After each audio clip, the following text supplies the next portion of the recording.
మధ్యాహ్నానికి లంచ్ వచ్చేసి బెండకాయ పులుసు మా పల్లెటూరు స్టైల్లో. ఇది వచ్చేసి తాలింపు గింజలు, ఆనియను, బెండకాయలు, కొత్తిమీర, టమాటో. ఇప్పుడు స్టార్ట్ చేద్దాం.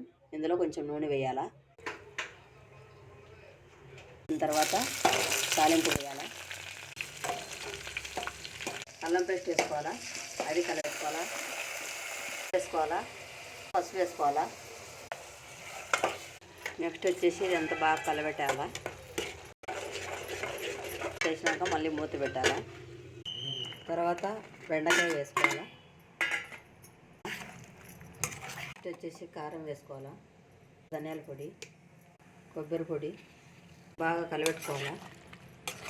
వాటర్ మనకు తగినంత, గ్రేవీ ఎంత కావాలో అంత వేసుకోవాలా.